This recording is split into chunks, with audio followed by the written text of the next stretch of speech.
In this tutorial, I'm going to talk about numerical methods for differential equations. The main numerical method I'm going to talk about is the Ford-Euler. The Ford-Euler estimates the derivative using the slope of the line. So the slope of the line is the rate of change of a function between 2 points, t0, yt0 and t1, yt1. It's given by the simple formula yt1 minus yt0 divided by t1 minus t0. This can be used to approximate a derivative of dy dt. But should be noted that the larger the gap between t1 and t0, the worse the approximation.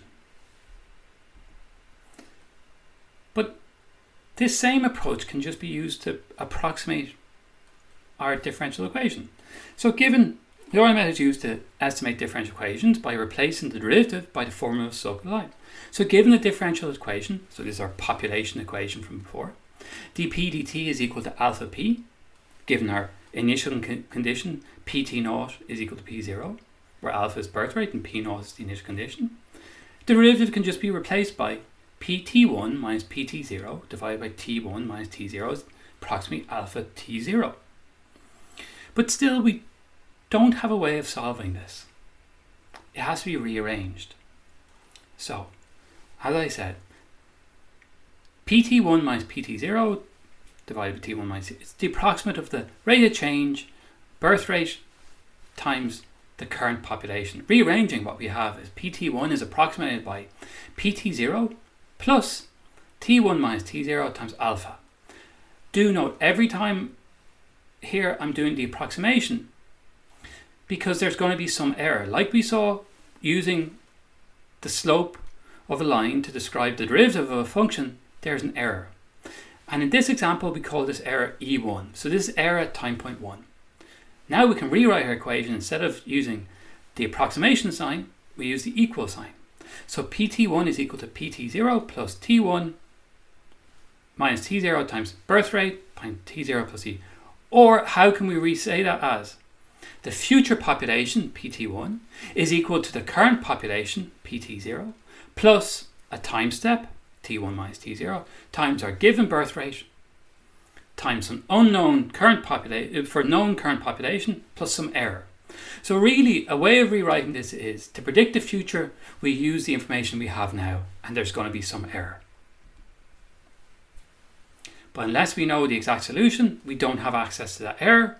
So generally what you see an Euler formula is P1 is equal to P0 plus some time step times birth rate plus P0 for our population equation.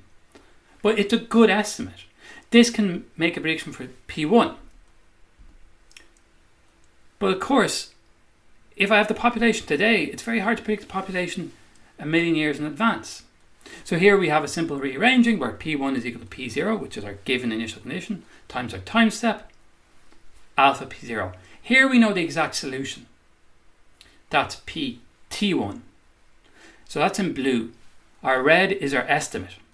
And what we see is, if we bigger and bigger time steps result in bigger and bigger error. It's actually a linear relationship. So if your time step is 1, let's say your error is E. If your time step is 2, then your error is 2 times E. 4 times E, and so forth. It increases the bigger and bigger step you make. But to sidestep that issue, instead of making one large step into the future, we can divide what we want to solve into smaller little intervals. So we take step, step, step, step. And that's where we introduce this delta t, our time step. So now we know what our time steps are. We know what t1 is, t2, t3, t4, t5. They're all spaced by delta t.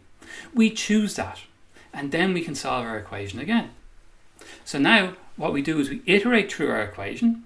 So we find that solution P1, then P2, P3, and then P4. And as we go further and further away, yes, our error gets bigger and bigger, but it's nowhere near as big as we just took one very large time step. The general form of this is, given a general differential equation, dy dt is equal to some function f, it can be rearranged or estimated using the Euler just as saying yi plus 1, the future, is equal to the current information plus the time step times the function, the right hand side of the dynamics.